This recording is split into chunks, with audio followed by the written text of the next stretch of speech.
Primos Hunting, stream the language.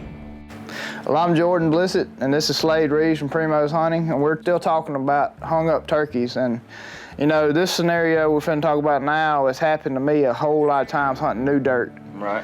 You get this turkey fired up, he's coming, man, you're thinking he's on a dead sprint or strut. You can hear him out there drumming 150 yards, and he's gobbling every 2 seconds but won't budge. But you get to looking on your phone if you have service at the aerial map, and there's a creek or a fence row there. Do you sit there and hoping he'll cross the creek, come to you, or what do you do? Me personally, I'm fixing to make a move. I'm that same way. I'm gonna make something happen, because if you sit there and he's just strutting back and forth in his spot, and he's at his spot where he ain't coming any further, then you're gonna sit there for another 2 hours and nothing's gonna happen. Nope. So I would rather spend that time dropping back, make a move, get your map up on your phone, figure out a way you can get around if possible. Let's just say you're on a new piece of ground and he's on somebody else's and you can't get over there. Yeah. I'm gonna get to that edge of that property line that I can hunt, and I'm gonna move down that creek or down that fence, or I'm gonna move up that creek or up that fence. I'm gonna do something to push the issue with that turkey to make him think I've changed directions. You know, if you're on a fence line or a creek or whatever, and you can, you know, hunt the other side of it, you can make a little semicircle and get 200 yards up the creek where he can't see you and sit on your side of the creek.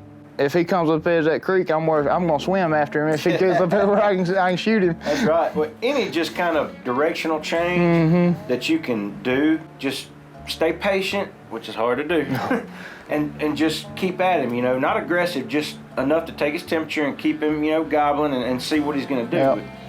You know, another thing I'm thinking about while we're talking about this, when I was younger, I would do the same thing, but I would take a straight line to that where I wanted to be. Right.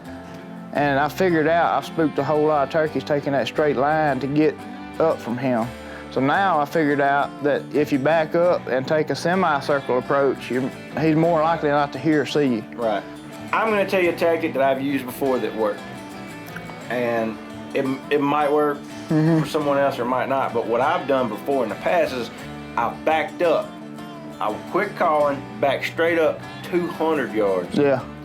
Took out my box call and just and yelped at him real aggressive and hard for probably a minute straight, and then drop everything and run back up to where I was. I've done that same exact thing. And don't call anymore and see if he might work right up to the edge of that creek. It's the calling through, but with yourself. 9 times out of 10 it probably wouldn't work, but that one time it does, you know, it's worth it. So there's just a lot of tactics like that you can do, but it's like we always say, don't be afraid to try something and fail, because that's hunting. You know, it's not gonna work every time. That's right. But it might work, and that'll make it all worth it. So that one time it works, it's worth it. That's right.